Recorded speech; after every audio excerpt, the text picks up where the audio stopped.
start the recording. Okay, good morning, everyone. Thank you for everyone who's joining us today to learn more about um, the Co-Navigator program and the SSP services. This topic of today is strengthening access through support services providers and co-navigators. We changed the topic just a little bit because we wanted to add some other content to this discussion.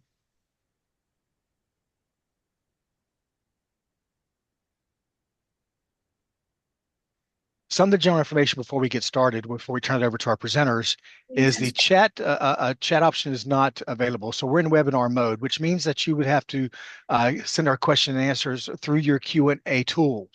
The questions will be shared at the end of the webinar if we have time. Now, after we've completed our webinar, you will get a survey for feedback, a pop-up as a survey, and then we also will send this included into an email later. That in that email, you will also receive the link to our page to access the recorded video and the PowerPoints and the other things that are being offered today. All right, let's go ahead and get started. Turn it over to our presenters.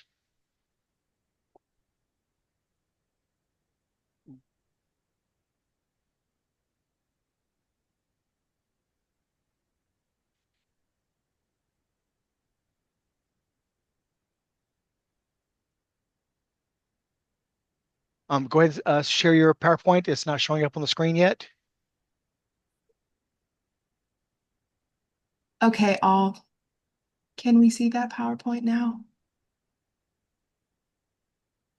Yes, looks good. Awesome. Good morning. My name is Leanne Cook, and I'm from the Helen Keller National Center.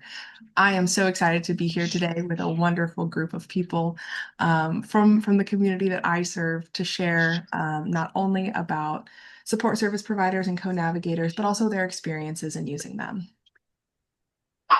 So to get started, we'd like to define what an SSP and CN is, describe at least two ways those services support independence and community participation, and summarize at least two features of successful programs, including funding or infrastructure.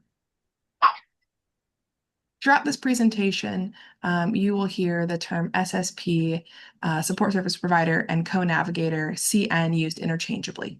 The deafblind community is evolving their preferences around terminology for this role. At HKNC, our obligation is to respect the terms determined by each individual program. The purpose of this presentation today is really to illustrate the essential service that SSP CNs provide. So what is an SSP or CN? It's a specially trained individual who provides access and information to deafblind individuals. The service enables deafblind people to be more fully engaged and efficient in the community and allows them to make informed choices and decisions about their lives. The core responsibilities. To provide visual and environmental information, this is one of the most essential roles of an SSP or CN. They are trained to work in collaboration with the deafblind individual to determine what and how much information to provide, as well as the methods for providing that information. The SSPCN must remain neutral and unbiased when providing the information. They also often serve as a human guide and provide orientation to the environment. All SSPCNs learn how to provide human guide effectively and learn the respective techniques when working with someone who has combined vision and hearing loss. The main difference in this really comes down to communication. A guide working with a solely blind individual can easily inform the person about the environment or upcoming changes in the environment via speech alone, where this is not always the case when guiding a deafblind individual. Facilitating communication. SSPs are expected to facilitate communication between the deafblind individual and their various communication partners. This may include family members at a family gathering, peers or colleagues at a social event, and individuals in the community, like a bank teller, hairstylist, or waitress. Yet there is a clear distinction between the role of an SSP and that of an interpreter. There's many possible activities that an SSP or CN helps facilitate, like health and well-being, things like medical exercise or hitting the gym. Social or family events like family weddings or events and parties. Education, meaning post-secondary or training, thinking about something at the library or a workshop or a one-off class. Employment, things like job searches, applications, or personal care appointments. Home management, like reading mail, scribing to complete forms, or running errands. Community integration, public meetings, events, peer support groups. SSPCNs do not do many roles. Because the SSPCN is a professional, they are not a helper. They provide service so that the deafblind individual can do things for themselves. They are not a caretaker, teacher, nor advisor. The SSPCN should never perform duties without being accompanied by the deafblind individual. They also always remain neutral. An SSPCN can share their opinion only if asked. For example, a deafblind person may ask how a particular color looks on them. However, if a deafblind individual asks the SSPCN feels their outfit is appropriate, they should not share that opinion. What they could provide is information about what people were wearing at a previous event, like they were dressed in button-downs and slacks. But this is the type of incidental learning that's often missed by people who are deafblind. This is a good example of how access to information allows an individual to make educated decisions about their life. However, once the individual has the information, they will make the decision on how they will proceed. It's also important to note that each SSPCN agency has different policies and procedures. Not all programs allow SSPCNs to drive their consumers or put them in their own cars. However, if the program does allow that, the SSPCN is not only a driver. The SSPCN may require the individual to have additional services, like human guide to the location, facilitating communication, access to visual or environmental information. For example, the SSPCN would not be able to drive an individual to the airport if it only required that person to drop him off at the entrance. However, they would be able to help if the individual required them to drive to the airport, human guide through the airport, and facilitate communication with airport staff. There are several effective ways to provide visual and environmental information to those who are deafblind. These include speech, sign, text, and touch. Often people also use a combination of methods. If the SSP or CN is using speech to communicate with a deafblind consumer, they would also add visual information into the message via speech. For example, identify who is speaking, let them know someone entered or exited the room. This is the same for ASL as well as text. However, if the individual's hands, eyes, or ears are too busy, touch signals are placed on the body to convey important visual and environmental information in real time and discreetly without interrupting the individual. For example, if a deafblind consumer whose primary means of receiving communication is tactile ASL is telling a really funny story, the SSP can let them know people are laughing by using a haptic signal or touch signal to laugh on the arm. This is a way that the individual doesn't have to be interrupted while giving the story, but also giving the feedback that people are enjoying it. What I'd like to do now is talk about the unique roles and boundaries, because isn't an SSP or CN just a glorified interpreter or an intervener? Interpreters, interveners, SSPs, and CNs all have the goal of increasing access and independence, but have distinct responsibilities. So I'd like to invite Jacqueline Isagari to join us. She is not only a parent and family member, but she is a founding board member of Deafblind Community of Texas, Deafblind Access Agency, and the president of NFADB. So I'd like her to help us compare interpreters, interveners, SSPs, CNs, and family members. I'll start by talking about interpreters. One of the most common questions we hear is, isn't an SSP or CN just an interpreter? The answer is a resounding no, although there can be some overlap in the communication methods they use. An interpreter's primary role is language access. They facilitate communication between people who do not share the same language. For deafblind individuals, that might include tactile sign language, protactile, haptics, or other communication methods. Their focus is on accurately conveying communication information from one person to another. An SSP or CN has a broader role. In addition to facilitating communication, they provide access to visual information and environmental information and serve as a human guide. Their goal is to support access to the community and everyday life activities. For example, imagine a deafblind person attending a wedding. An interpreter may be present at the ceremony to provide language access. An SSP or CN, however, might help the person navigate the venue, identify who's present, describe the decorations, or relay social interactions that are happening around them. They can also help assist with conversations during the reception and provide access to the incidental information that others naturally pick up. Another way to think about it is this. Interpreters provide language access while SSPs and CNs provide environmental and community access. Both roles are important, and many situations require both professionals working together. The key takeaway is that SSPs or CNs are not replacing interpreters. However, they help fill a different need by providing the deafblind individual with access to information and experiences that otherwise would be difficult or impossible to access.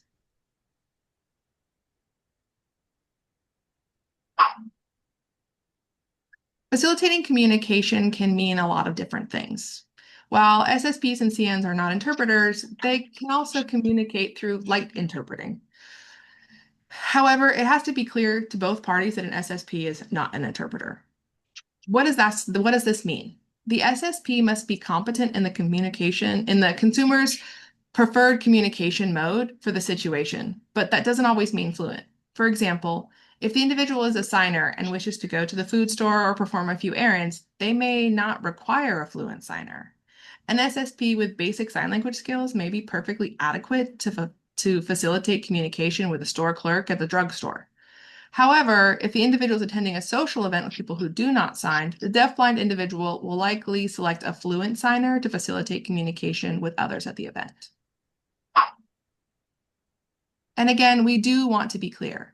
It's important that the deafblind individual and the SSP have a clear understanding of when communication facilitation is sufficient and when a qualified or certified interpreter is needed.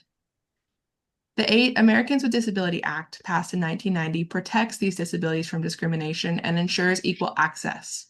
This law applies to the public and private employers, agencies, and businesses serving the public. For individuals who are deaf, hard of hearing, or deafblind, the ADA helps ensure equal access to communication, including qualified interpreting services. Many situations also require the use of a trained or certified interpreter who have specific expertise. Interpreters are required in the following situations: any interaction with law enforcement, legal appointments like signing a contract with an attorney, financial activity, think about applying for a loan. This does not apply to simple banking transactions like withdrawing or depositing money. Any medical appointments. The SSP or CN could drive the individual to the appointment, guide them through the facility, facilitate communication with the receptionist, and assist with filling out any forms. However, a certified or qualified interpreter would take over when the individual is actually meeting with the doctor or undergoing a procedure. Also, there's this other idea of complex content. Always consider that context is important in communication. The complexity and length, as well as your own skills and comfort level before accepting or requesting an SSP or CN. Now I'd like to turn it over to Jacqueline to join us to talk more about interveners and SSP CNs. Thanks, Leanne. So because we have such a variety in the deafblind community, we have another role that is often confused with SSPs and co-navigators, and that is the intervener. Like SSPs, interveners are specially trained in deafblindness and provide access to communication and environmental information. Both roles focus on increasing independence, self-determination, and participation. The difference is primarily the decision-making or autonomy of the individual being served. And the setting and purpose of the service may also determine the service model needed. Interveners most commonly work with children and youth who are deafblind in educational settings.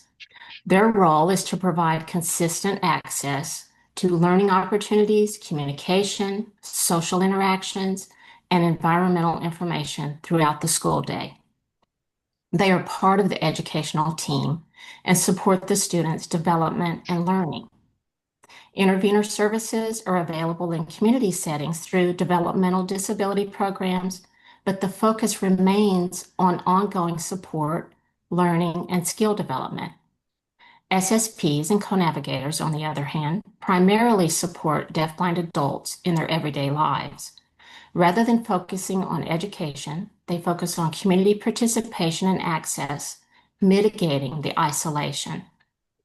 They might assist someone with shopping, attending events, navigating transportation, participating in social activities, accessing employment opportunities, or managing other aspects of daily life.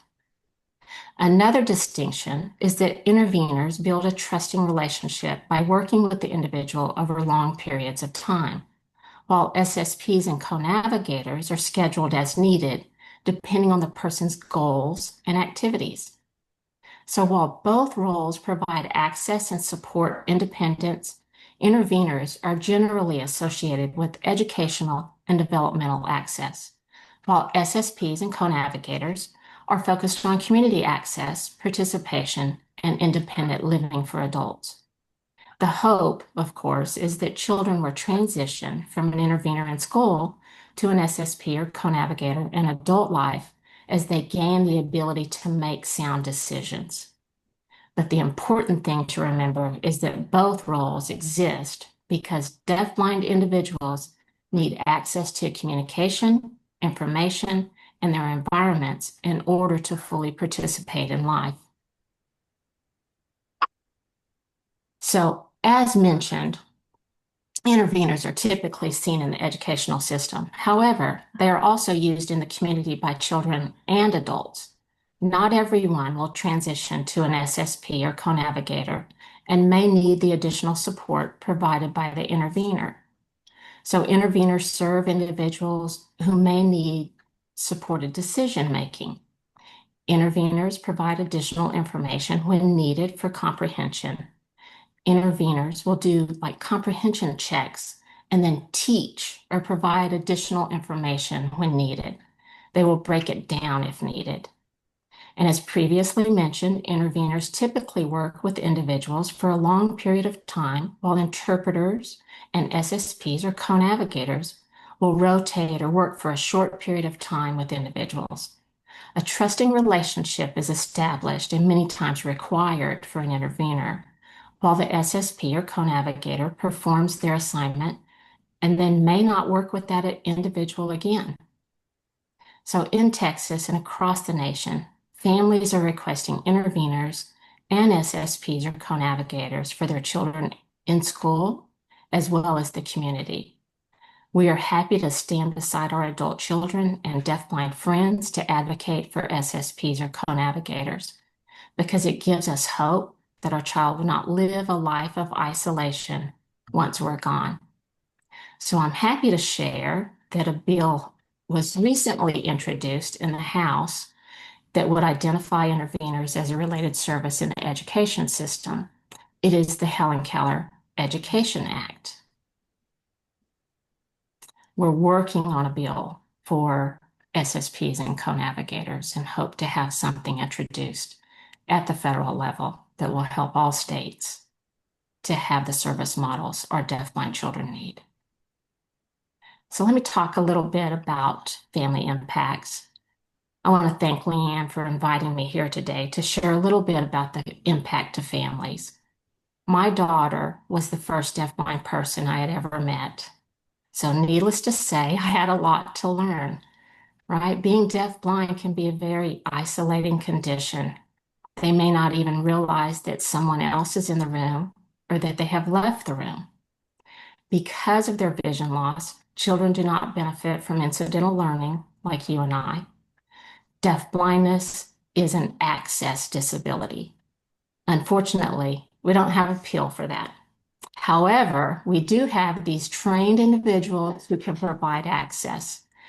Interveners can serve as a related service to ensure access in the educational setting, and this alone can change the trajectory of a child's life. It is equal to an interpreter for a deaf child. So we don't expect to sit a deaf child in the classroom to absorb their education. We provide an interpreter. So we should not expect a deafblind individual to absorb information around them. We need to provide access through an intervener or an SSP or co-navigator. Both co-navigators and SSPs and interveners in the community provide access to the community. They help individuals who are deafblind live a life that is not so isolating, and they can live in their community and stay out of institutions. Without these service models, it falls on families to provide access. But most family members are not skilled interveners or SSPs or co-navigators because most of us are meeting the first deafblind person when we hold our child for the first time. Unfortunately, without access, children fall behind in school because they miss too much information. And as they become adults, they are almost destined to turn to the state programs for funding to survive when their families are unable to care for them. And for the individuals who do have family support, it may impact their privacy and autonomy, like because they can't go and do things on their own. They need to depend on their family. They can't buy a gift and keep it a surprise or, meet up with their boyfriend that maybe their family doesn't know about yet. So I think these are important impacts to families. There's so much more, but I think we have a limited time here. So thank you. And now I'll turn it back to Leanne. Thank you so much for sharing. I think it's really helpful to have someone with personal experience talk about it. But really, let's compare roles just at a glance. Interpreters provide communication access across settings.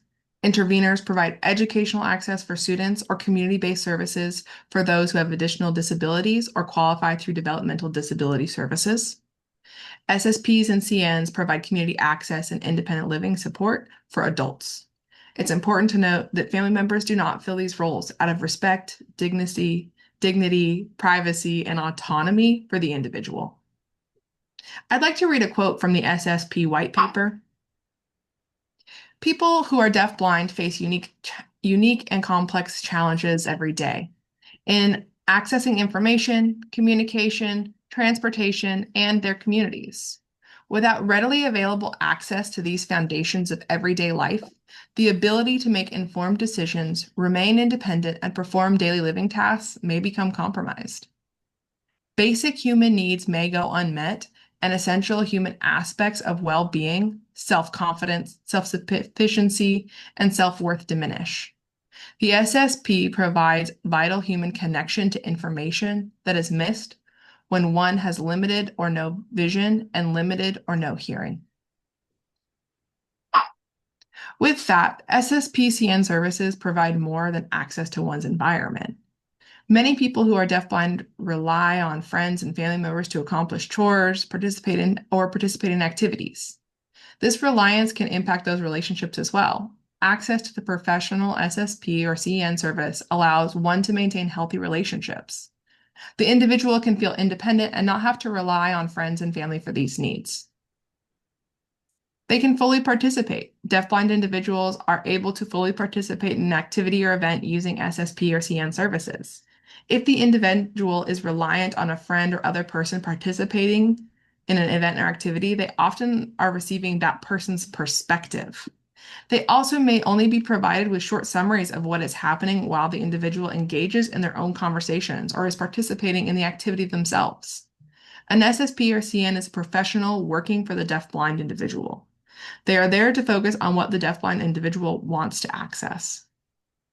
Efficiency and effectiveness. Many deafblind people reported that they could accomplish Many deafblind people reported that they could accomplish a task with the correct tools and modifications, but the time and effort that would be needed was not reasonable.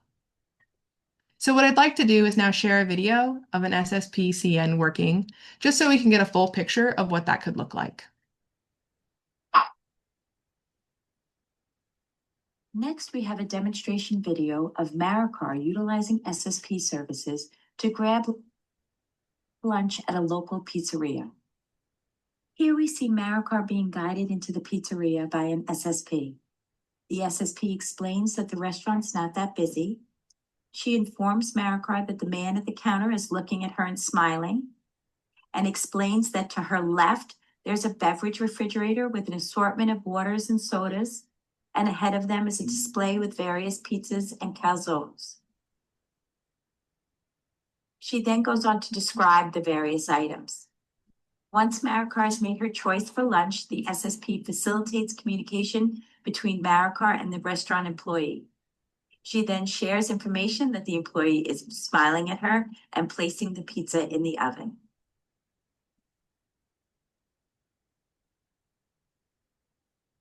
I love this video as it really illustrates even the direction of communication being brought back to the deafblind individual to respond, not on the SSP or CN. I'd like to provide a little bit of history about the SSP. The concept was first developed being the eyes and ears for the deafblind individual. It's been around for a very long time, but the term support service provider was coined in the early 1980s by the former president of the American Association of the Deafblind, Roderick McDonald. At the time, deafblind people were relying on volunteers to participate in AADB conferences.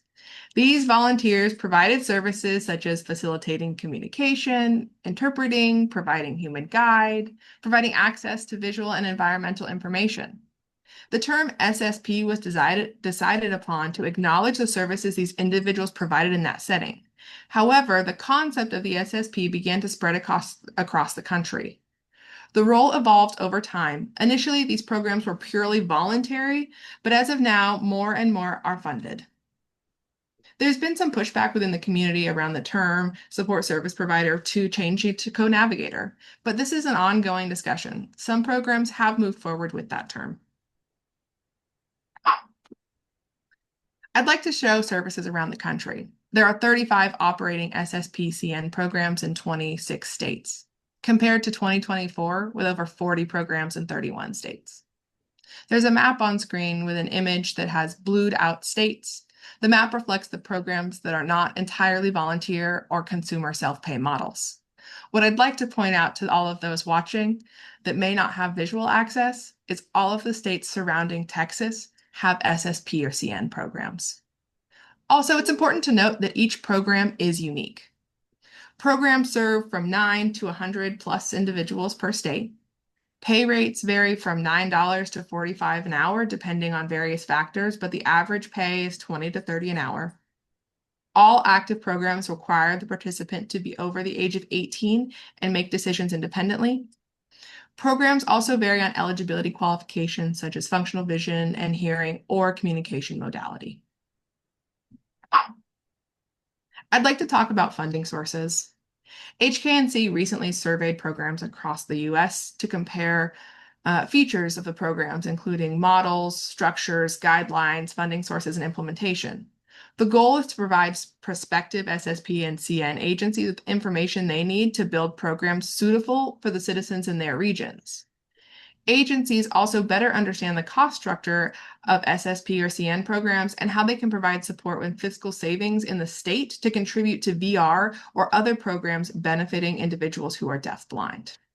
Funding sources include legislated appropriations, Medicaid, Medicare, or vocational rehabilitation, state, county, or community grants, and donations and fundraising. As we look at SSP and Co-Navigator programs across the country, one thing became very clear. There is no single path to building successful programs. Ideally, programs are supported through legislated funding. This type of funding provides program stability, allows programs to grow, and helps ensure services will be available long-term. The challenge is that legislative funding can be difficult to obtain, especially when lawmakers are unfamiliar with SSP or CN services. Because of that, many programs have started small. They began as pilot projects funded through grants or partnerships or other short-term funding sources. These pilot programs gave deafblind individuals an opportunity to experience the service to demonstrate its value. And that's where the momentum really begins. When deafblind people have access to SSP and CN programs, they often become the program's strongest advocates. They talk about how the service increased their independence, helped them participate in their communities, access employment, attend appointments, or have greater choice and control in their everyday lives. These personal stories are powerful. They can be shared with legislators, leaders in the media, and on social media. While data is important, it's often the lived experience of constituents that make policymakers understand why a program matters. At the end of the day, legislators want to support initiatives that impact the lives of people they represent. Giving people access first and then allowing them to find their own stories is often one of the most successful for building long-term support and creating sustainable funding. With that, I'd like to invite our panelists to join us and turn on their cameras. I'll stop sharing now.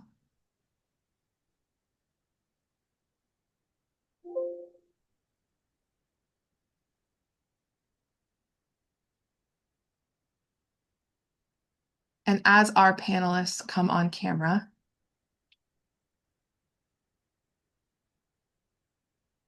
we have a couple more.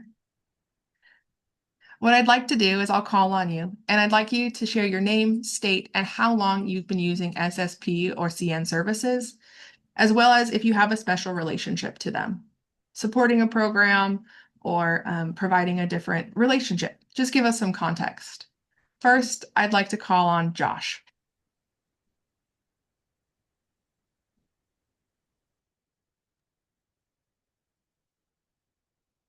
Oh, wait, hang on, Josh.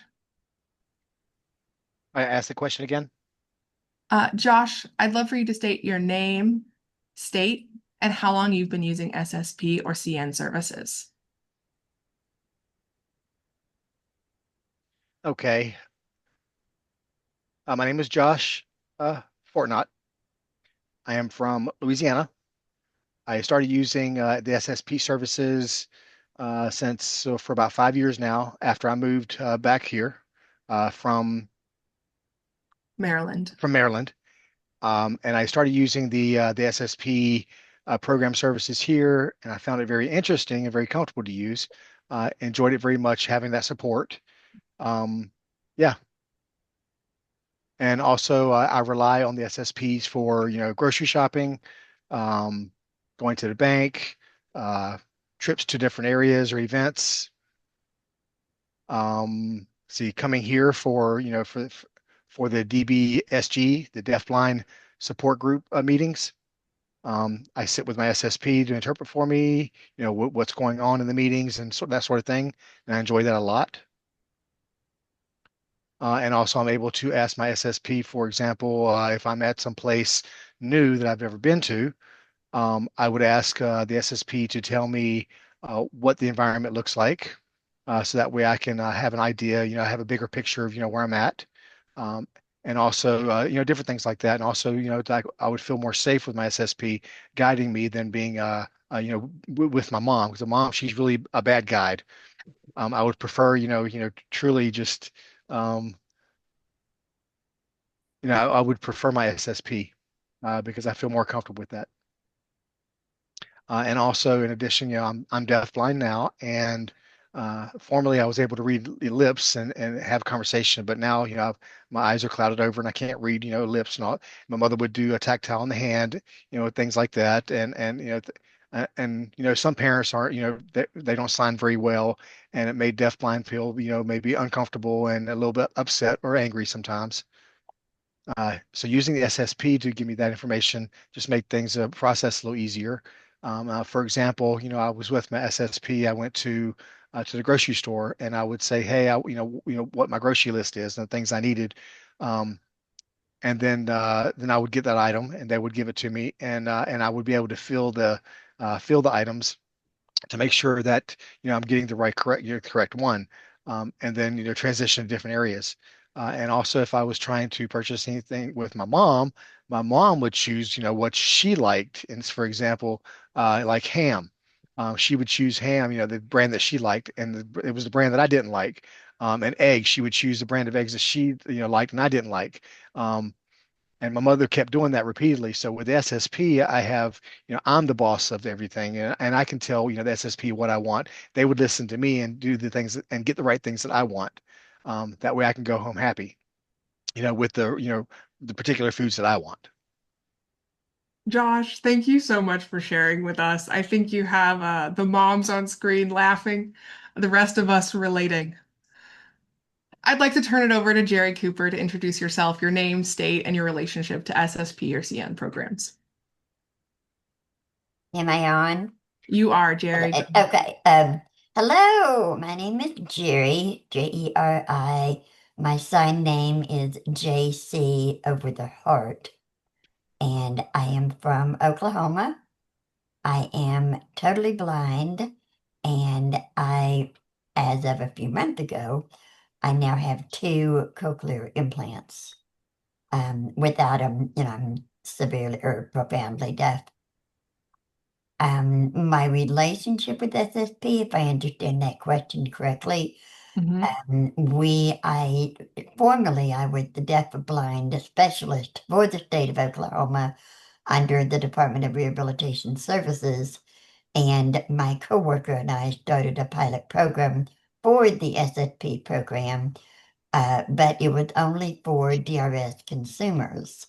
If you were a consumer of DRS and wanted to go to work or school, then DRS would provide so many hours. Um, and so after that started off as a pilot, then it spread out into just, we didn't like the fact that it was just DRS client. And so then we expanded it to where all deafblind of Oklahoma could participate. And that happened through a legislator. We had a friend whose husband was in the legislature, and um, he got it started in the House of Representatives and then through the Senate, and they passed the Jerry Cooper Act, which appropriated $250,000 a year for the SSP program, and you don't have to be a DRS consumer. So we were very happy about that. And so I help train people to become SSP. If they're in the eastern part of Oklahoma, then I train them. If they're in the western part of Oklahoma, then another lady, Cassandra, trained them. And her group, Sight Hearing Encouragement Program, they handle the ticket and the scheduling and all of that. But I help train SSP. So did you want me to go ahead and share how vital SSPs are to me? You know what, Jerry? Let's introduce these other folks and I Okay. will come back to you, okay? All right. Thank you, ma'am. Awesome. Megan, would you like to introduce yourself? Hi, my name is Megan. I am a deaf-blind. I have two cochlears and a guide dog. Mostly for mostly deaf-blind with cane use, and but I do prefer my guide dog because I feel more safe. Um, I am from New New Mexico. Mexico. So let's see. I think the time is about 10 o'clock. Or I think we're 2 hour time delay or time difference. I'm an hour from Texas. So my relationship with a Co-Navigator is I formerly was a student at the HDNC, and now I work for a trainer and a specialist for a company called Van Van. Grow. And so that company provides SSP services and also case management and communication facilitation. And I'll hold off on the other two for the because have a time restraint. But if you want to know more about the other two things, we'll hold off on that. We'll talk about that later at the end. Then I can go over that. So the SSP, they help me, really in my personal life and on my work life. The reason for that is because I work for a company that provides SSP services. So I can't drive, and so my role as a I provide services going around the state and providing booth and recruiting customers. Obviously, I can't drive there, and so they agreed to provide me with SSP, and that's all over the state. I look for different more staff and more consumers. And once in a while, I'll need help filling out some paperwork or filling out things like that. They would go over the paperwork with me, explain to me to make sure that it looked nice and neat. And in my personal life, there's a whole lot of reasons I use them. So I went to the deaf blind conventions and communities, and I go there monthly, and I attend the different events and social events with other deafblind within our state. And then doctor's appointments. I mean, it's really nice having someone there because my husband, he doesn't he can be off, um, and I can do he doesn't have takeoff. I can take care of my appointments while he's still at work. And if I wanted to go to different trails for hiking, walking trails, SSP would go with me to to view those trails, and then going to the mall if I want to go shopping, if I want to, those sort of things. And I think, I mean, really, there's just the list goes on and on. And sometimes those SSPs, all the hours they spend with me is quite a lot, but it's just really great, that context information, environmental information to make sure that I'm safe, to make sure my dog is safe too. And if something, if someone comes up to pet the dog, um, and we can let them know, hey, if they ask if they want to pet, we explain to them why they can't or not. So that just makes a big impact on my life. Thank you so much for sharing. I'd like to take it over to Tanya, if you'd like to introduce yourself, your state, and kind of your relationship with SSP or CN programs. Thank you. My name is Tanya. I'm from Texas. I live in Houston, but I usually work in Austin, so I travel a lot. I noticed everybody is mentioning what cochlear. I have cochlear in one ear and hearing aids on the other. I'm also deafblind. I have been using CN consistently for maybe the past 2 years. I've known about CN since I started with DBTC at Deafblind Community of Texas, and that was back in 2017.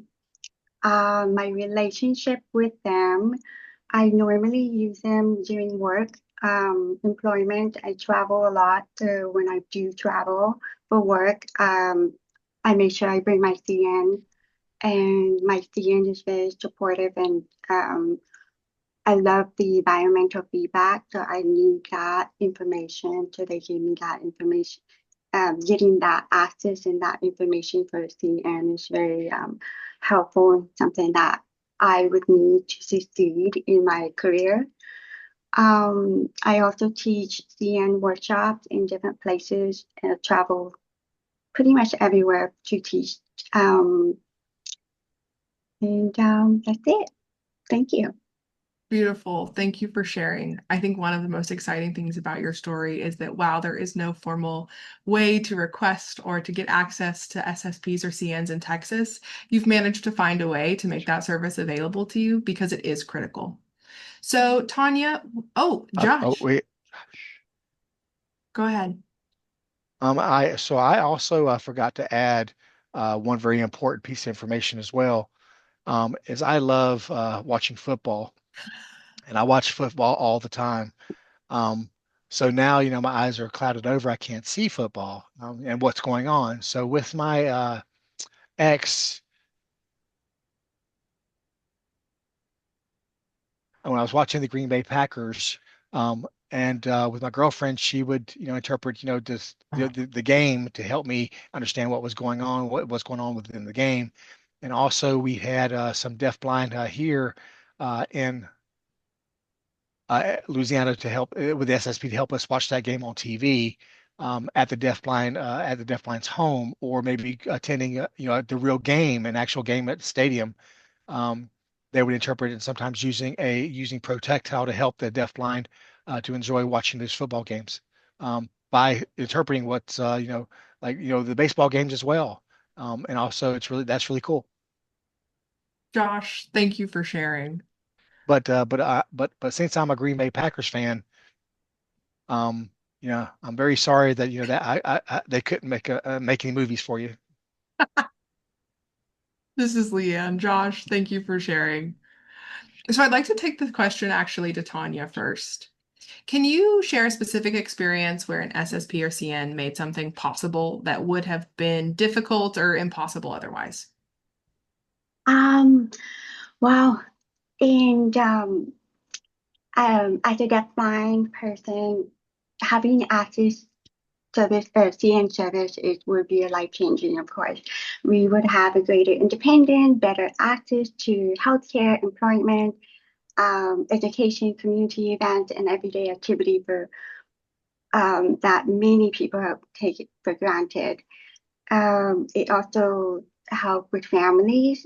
Families no longer have to carry that burden or carry that entire responsibility of providing communication or transportation support.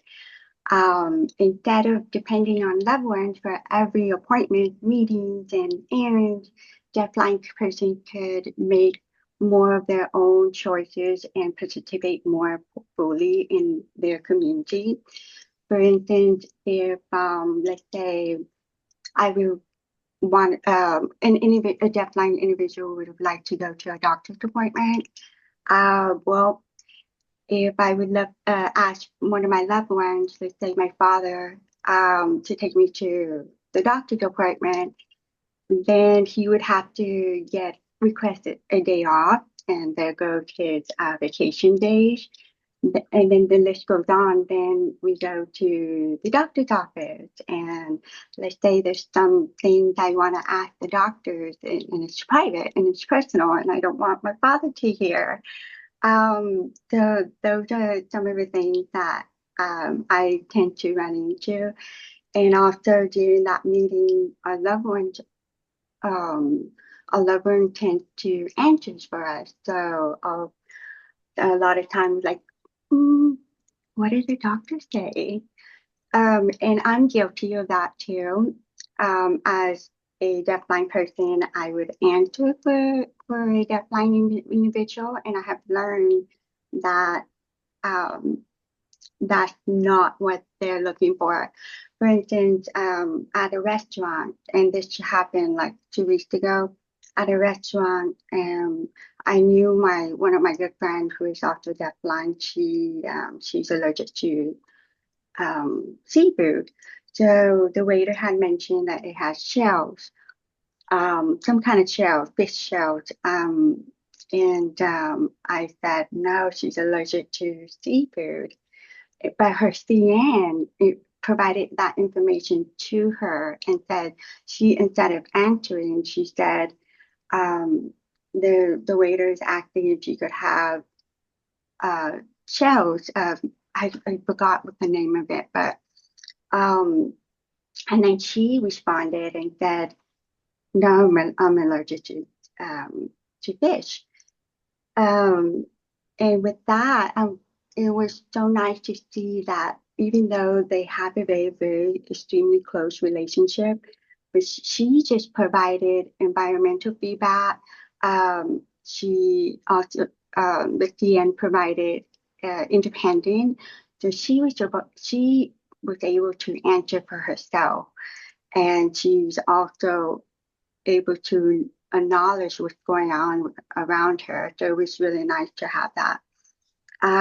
Community would also benefit when the deafblind people have the right support. We volunteer, we attend events, advocate, and contribute our skills and experience for others. Like for instance, myself, who is deafblind, I teach other CNs, teach different workshops. So with that support, I'm able to provide information and at the same time get that in return. They allow us to participate as active members of the society instead of being isolated by barriers we cannot overcome alone. Thank you. Tanya, this is Leanne. I really appreciate you sharing that because I think that's such a beautiful way. You've touched on so many things, whether it's your personal life, whether it's your health and safety, whether it's just having a good time with friends. The way that a CN or SSP has allowed you to live a richer and fuller life. Josh, our next question is actually going to come over to you, but go ahead and share. Yes, I agree with what Tanya has said, 100%. If I had a doctor's appointment, I would rather use an SSP, an interpreter, to go, because I want to feel comfortable, and if my mother was involved in that situation, I mean, I'm old enough. I don't need to rely on my parents anymore, so I definitely agree. And so it's nice too to have the same interpreter. We know each other, we're familiar with each other. I can, read letters better with that person. So I'm just more comfortable. And with my mom, her hands when she's finger spelling, letters, it's just, she's off on things so often. It's hard to figure out what she's saying. So, sorry, your picture's frozen. Oh, Josh, you froze for us. So it's our responsibility to let the SSP know, um, you know,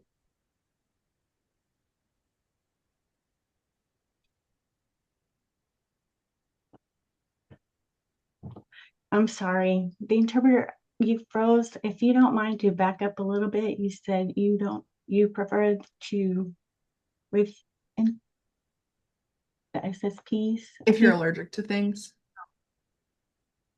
Do you mind starting with that again? Okay, so, and then also with the same with interpreters, like at the doctor's office, if the family is going, like the finger spelling, if I have the same interpreter, then, I get to learn how they do things, how they interpret things, and we develop that trust. And, we, it's our responsibility to inform the SSPs if we have an allergy, so that they're aware of that. And then, so that it's not too late for them to let us know so that we don't, have something that we're allergic to and become sick. This is Leanne. Josh, I love how you shared about how it's a collaborative effort. Working with an SSP or CN is something that you do with them, and it's not them making decisions for you. Jerry, I'd love to take it over to you. Have you ever had an SSP or CN provide information in a way that helped you make a decision rather than making a decision for you? Oh my goodness. Everybody is so spot on. I just, everything Josh and Tanya and Megan, we all pretty much are saying the same thing, how important it is. And yes, every time I'm with, we call them SSPs in Oklahoma.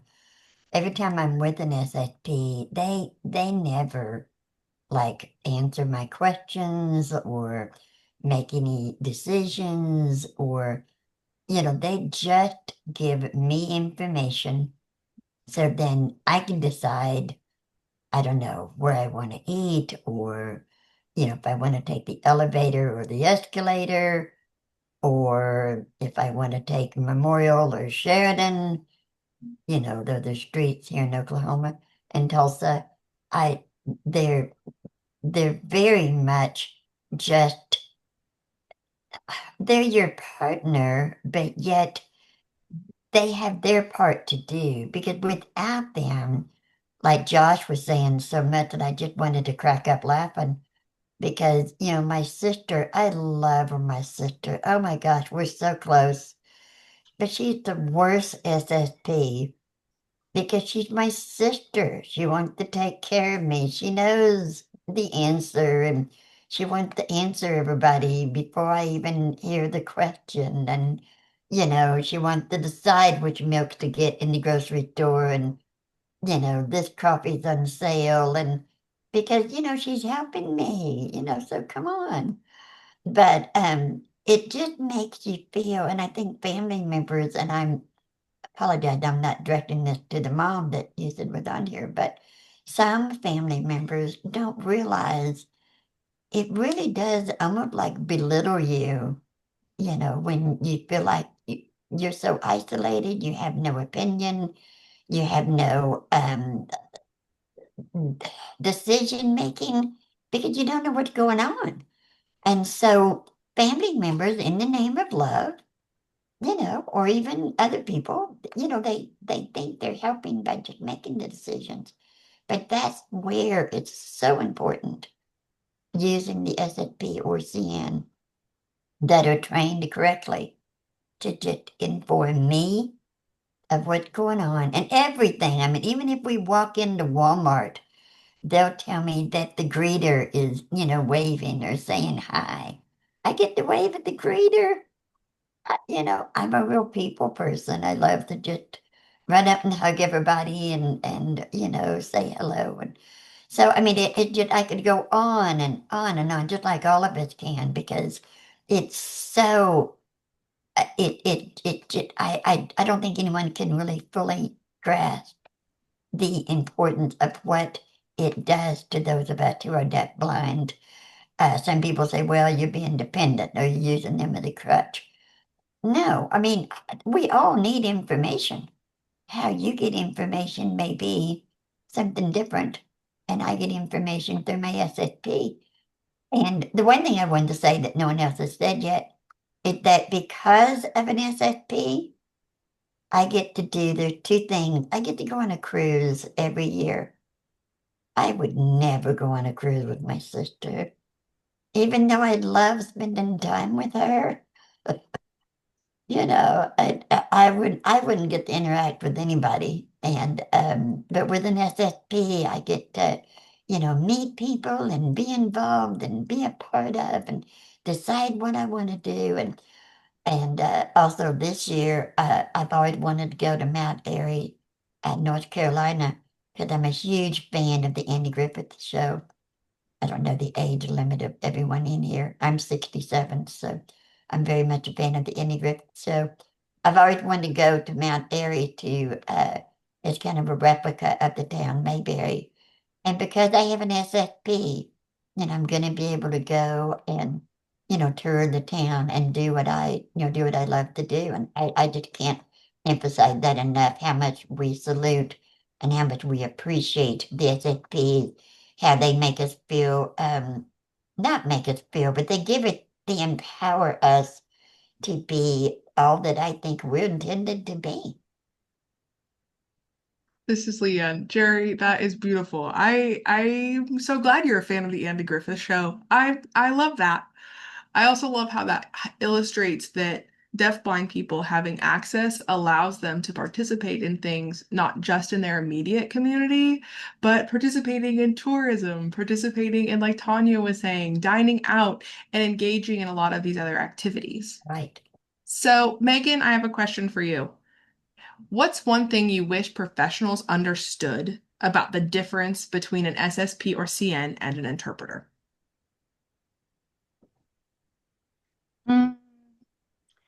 Interpreters don't know, my tendencies or like they know my finger spelling words or things that I might prefer in that sense.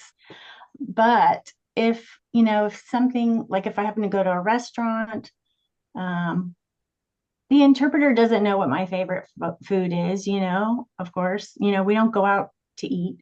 So, they're not too into my life, my personal life, right? But if SSP or CN is more involved with my life, they know more particulars about me. So oftentimes, like if I go somewhere, like maybe a doctor's appointment or there's a meeting at work, for a hearing person, they may look at the interpreter and they're like, they don't know what to do with me. They're not sure the situation. The interpreter will look at me and be like, I don't know. They can't answer questions for me. I don't know what she likes or, but the interpreter will sign, what would you like to do? And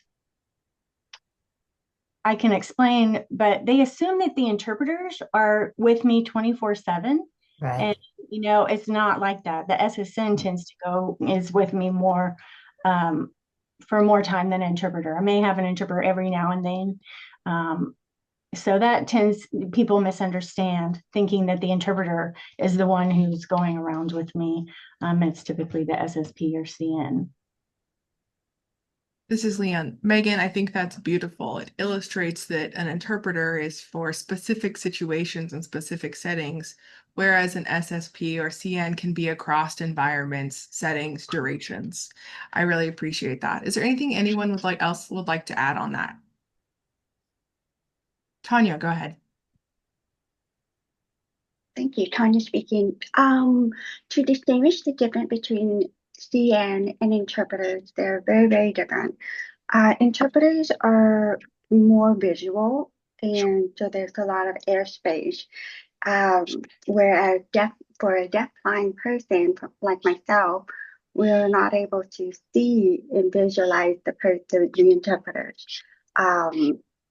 And for CN, it's more connection, it's touch. So I'm able to place my hand on the CN and feel the environment, and the CN is able to give that environmental feedback, like Megan had mentioned. And I'm able to know what's going on and navigate from point A to point B.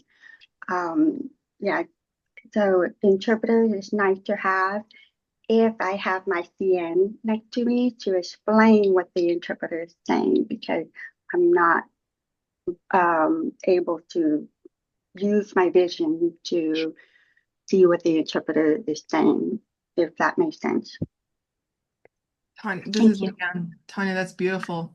I think the other thing that makes me think of as well is using assistive listening devices.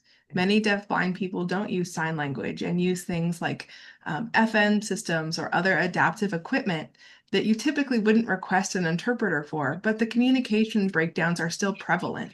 Right. So I think that there's also that element of when you communicate with modes other than a signed or tactile language, there's also supports that SSP and CN can provide.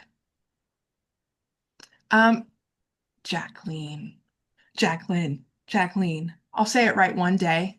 I'd love to know some of your thoughts on how independence, confidence, privacy, opportunities, those kind of things have changed for your daughter, because she's used both interveners and CNs and SSP services. So could you talk a little bit about, since accessing the service of an SSP or CN, how have things changed for her?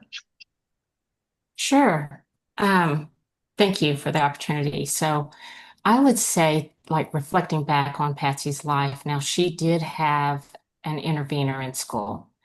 And so fortunately, she has kind of moved on and become able to use a SSP or co-navigator in the environment. There still are settings where if she's learning something new, excuse me, she will benefit more probably from an intervener who knows her and will break down the information for her until she gets it. However, I would say she loves working with SSPs and co-navigators. And so she will use them in various social settings. So she loves to kind of feel like she's independent. So I can relate to Josh, his story so much because I'm very guilty, you know. So I will say when Patsy was in school, we didn't know what an SSP or co-navigator was. No, right. And so she was 25 before we knew that this service model existed. However, we didn't have them available in Texas. So, but anyway, she does have friends that she connects with and she loves to socialize. And so usually when she has a SSP or co-navigator and she's like feeling all independent in herself, she'll walk away with her SSP or co-navigator and tell me bye. And she's giggling as she's doing it, right? Because she loves like, okay, yeah, bye-bye, mama. You're not coming with me. And so she's gained like so much confidence by using an SSP or co-navigator. And at Deafblind Community of Texas, we are so blessed because we don't have like a paid program for co-navigators or SSPs, but we have been benefiting from having the use of volunteers who come to support deafblind individuals so that they have this full experience. And from that, she has led a cooking class at camp. She has led an art class at camp, all through the support and feeling that empowerment, right, of having an SSP or co-navigator behind her. So she and her best friend, who is also deafblind, they also presented at the Texas Deafblind Symposium in 2023 about their friendship and how they have stayed friends and best friends. And so they had the support. They used a team of SSPs or co-navigators, and these particular co-navigators were trained in protactile language. And so they were back channeling or providing that visual information from the audience while the two of them were presenting. And so, honestly, the battery on her device, because Patsy was using her Braille reader to kind of read her speech while she's got her Braille in one hand and her hand on a co-navigator, so that she can get information and so she knows when it's her turn. Her battery went dead in her device, and she gathered herself up and she just cited her speech from memory, and she did beautifully. Because she has had individuals trained to provide this access. I think that is why she has become a confident social young woman. And in fact, she and her bestie, they plan deafblind game nights every other month with their friends. And then they reach out to individuals that they have met through camp who are trained co-navigators, and they ask them to come and support them and their friends at these social gatherings. And so, they know that they can meet at a restaurant, order their food, play games, and socialize with one another, all because they have the support of co-navigators, SSPs. So I would say like SSPs and co-navigators are like the true equalizers for the deafblind community, That's right? good. Because they are Good. giving them access. So thank you. This is Leanne. I loved hearing that. Also, as your daughter has used different services and in different occasions requires different services, right? So I think it's a beautiful story to hear how someone is not destined to have to need developmental services or waiver services indefinitely. There is a way when providing information that they can then use a service for someone who is making their own decisions and able to assert that autonomy over their own life. That's beautiful. Tanya, I have a question for you. If every deafblind, oh, Josh, before we switch gears, Josh, did you want to add? Well, I'm a little bit different. I mean, I'm not like her. I'm just a little bit different. I'm a little bit different. Josh, this is Leanne. I think that's a great point. Yeah, I do want to add my story. In the past, before I could see, I could drive, and we had a lot of hearing people, in my family. So we'd go to different social gatherings, with my hearing family. Now, later on in life, my eyes, I'm blind now, and I would go to my hearing family, gathering. I just feel so different. I felt left out. And that was one of the problems. It was hard to get, my SSP, during holidays, and Christmas and New Year's and that sort of thing, and Thanksgiving and Easter. It was hard to get, an SSP because of they have families too. Right. So, my other option is to just stay at home and, and not go. And that felt like it's not fair either but I have to accept it. Josh, I think that's such a true story in that there's an amount of acceptance in this process when someone has vision loss. And I think that's something that all of you in your own way have shared about, that as your life and the body you live in changes, Also, the services and supports you need change as well. Mhm. We did have a question in the chat.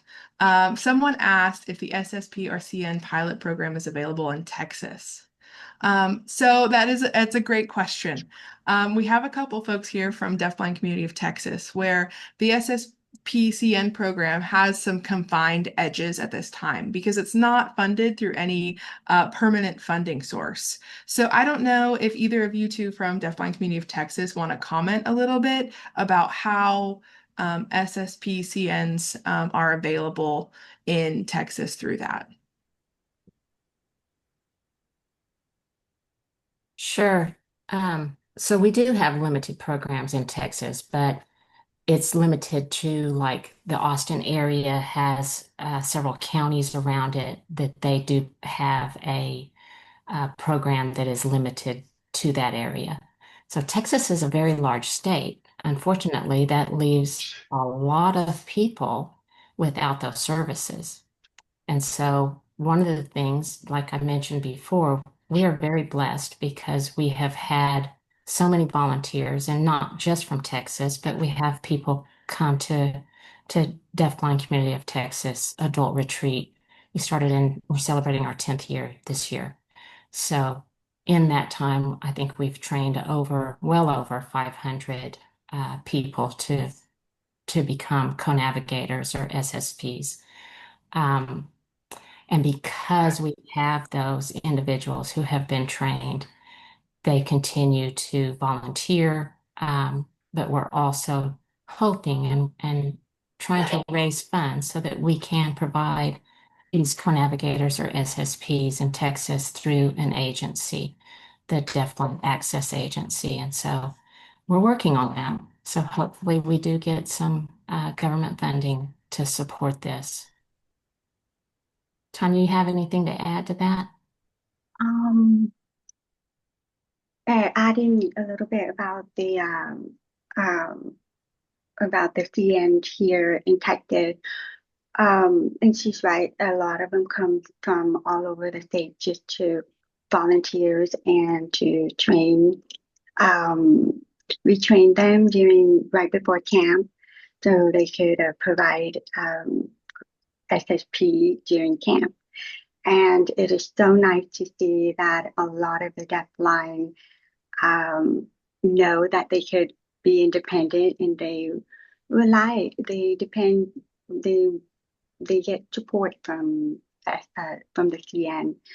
Last year we had a lot of people, a lot of our campers ask for a CN, a request for a CN for it could be for dinner, it could be for activity, and it's really nice to see um, the CN come to volunteer and provide the services for them. At the same time, it is um, it's a job. It's not something easy for somebody to be with one person full time. And when I usually during our camp, we provide CN breaks because it's not an easy job. And for that reason, it would be nice to see that the CN getting paid for their service because we have interpreters that is getting paid. It's the same concept. The deaf community are getting access from the interpreters. So it would be nice to see the deafblind community getting that same access. Thank you. Beautiful. Thank you for sharing.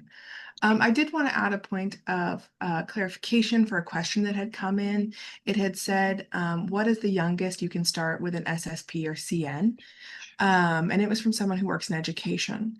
And again, when you're in the educational system, that role is called an intervener. And depending on if someone needs supported decision making, or not, that kind of determines if we go the intervener path or for someone who makes their decisions independently with just the information provided, no teaching or additional context to understand, that's when they would use an SSP or CN. Also, the DeafBlind Project is a wonderful resource called the Texas DeafBlind Project. It has a ton of answers and information available for those related to K-12. So I wanted to head to our next question. And Tanya, it's actually again for you. But I welcome anyone who has thoughts. But if every deafblind person who wanted SSP or CN services had access to them, what do you think the difference would be for individuals, families, and communities, especially given that you are in Texas, where there's a very limited access to them? What was the question again? Would be the difference between SSP and CN? No, the question, one more time, is if every deafblind person who wanted SSP or CN services had access to them, what do you think the difference would be for individuals, families, and the community at large? I think it would help tremendously with family, community, because like I mentioned earlier, asking for our loved one to do something for us 24/7, it could be a lot for them. So having the CN take that responsibility, or not responsibility, but be able to support us in that type of role would help us tremendously, because like Josh has mentioned, we want to do things on our own. We want to be independent. So having an eye and ear situation where communication, environmental information are necessary. Funny story, I got hit by a car not too long ago. Well, it was months ago. And because I'm deafblind, I just thought to myself, it was my fault. I did not see the car. And a lot of my cousins who are attorneys, they were upset that I didn't do anything about it. And they said that you should have done something about it. I guess um, from the attorney perspective, I guess that's, and in my I just thought, well, I didn't have a support. I was by myself, so it is my fault because I didn't see the car. And having that CN with me would have prevented all of that. Would have given me that information. There's a car coming. It just the help that that bridge, that gap, so that we can make our own decision, maintain our independence, and we could live how everyone else is living. Without a CN services, many deafblind people become isolated, like many of us had mentioned, because they cannot access information that everyone else receives naturally. So having that CN service, we would gain the opportunity to fully participate in our family, workspace, community. So it would be nice to have that support. Thank you. Thank you so much for sharing. Jerry, I've got this question for you, and then Josh will come to you right after. Jerry, what message would you like for VR professionals, service providers, policymakers, educators, or families to take away from this discussion? There was a couple of words I didn't hear. What would I like VR politicians and all of them? VR, awesome. What's the message you would like VR professionals, service providers, policymakers, educators, and families to take away from today's discussion? Oh my goodness. And I have a limited amount of time. You've got some time. Go for it, Miss Jerry. Exactly. Oh my goodness. I I think it's mainly just that, you know, we are people. We have contributions to make. We have ideas, we have opinions, we have dreams. I mean, we're just like anybody else.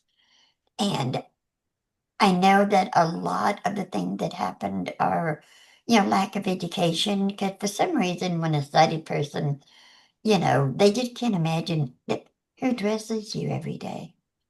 Well, I don't really think you look at every button when you get dressed. I just think we don't really think, and I know it's just a lack of education. So I think the more we can educate and advocate for ourselves to let others know, just give us a chance, provide us the small thing that we need. Like I think SFPs and CN are a very small contribution for the deafblind in return for what the deafblind can give back to society. I mean, could you think about it? If we have SFPs and CN, we can go to McDonald's more and spend more money, or we can go to a concert or to the fair. And so we're interacting with other people and community and coming up with ideas. And maybe we can even, I could really go back to work instead of just being isolated and becoming a zombie because no one will give you the chance to express who you are. I think that's what I'd like for them to do. Just give us a chance, communicate with us. And really, it'll cost a lot less helping us with the SFP and CN than it would, having to take care of a bunch of people that can't take care of themselves because they haven't been given a chance.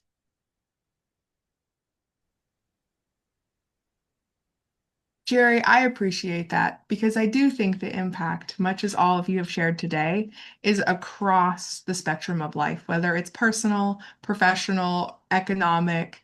The significance does seem to have impacts across the life. So what I'd like to do is go around to each of you and have you share that if you could tell someone who had never heard of SSP or CN services just one thing, what would it be? Josh, I'm going to start with you.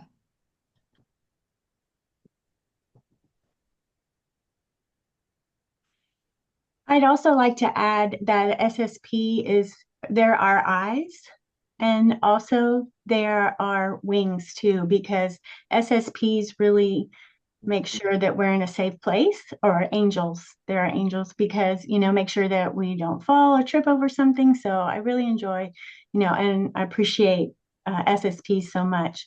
And if Texas ever passes the bill to set up the SSP program for training, I would,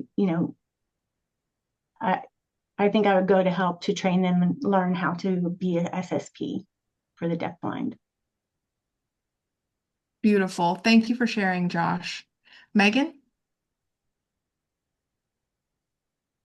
Ooh, that's really hard. First, I would explain what an SSP is, and then how we can be independent. Like, for example, if I want to go to the store and my husband's like, no, I'm not going. I'm like, fine, I can make an appointment and have an SSP go with me to the store. I'm not stuck, I can just go and do it. And that would be nice. Beautiful. Jerry? I always like to tell people when I do my presentations is that, imagine you during your week. Did you just stay at home all the time? No. You go visit a friend, you go to church, you go get groceries, you go, play in the park or take a hike, or, I mean, there's a lot of things that you do during the week. For a lot of us, if it weren't for SSPs or CN, we would never have the opportunity to do those things. And it's not because we're helpless. It's just because we need that accessibility. Jerry, I think you said that beautifully. Jacqueline, would you like to share?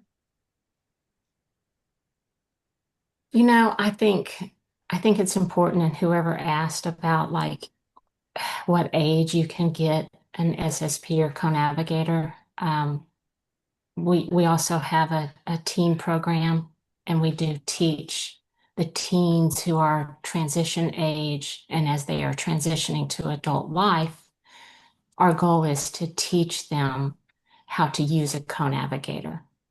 And of course, they want one. As soon as they experience that, they want one, and they're still in school. Right. So, I think that that is important. It is very much like teaching a deaf person how to use an interpreter, and not to minimize that at all. I think that they are a tool and they need to be taught how to use the tool. Right. Right.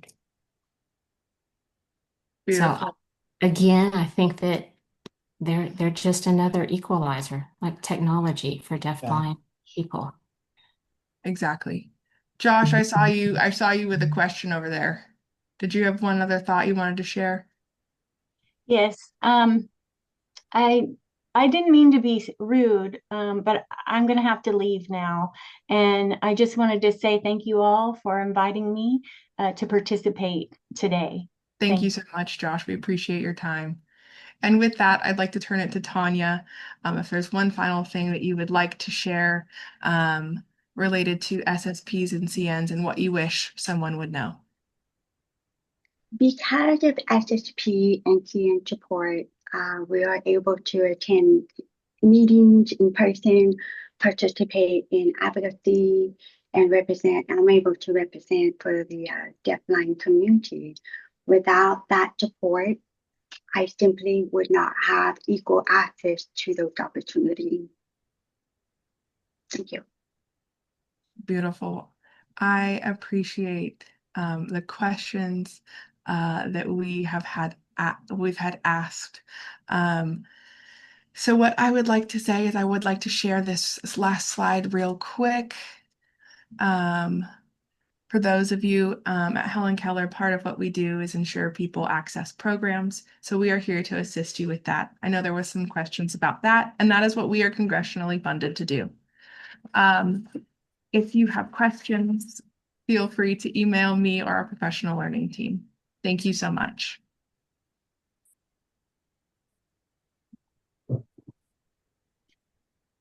Thank you so much for coming. We really appreciate it.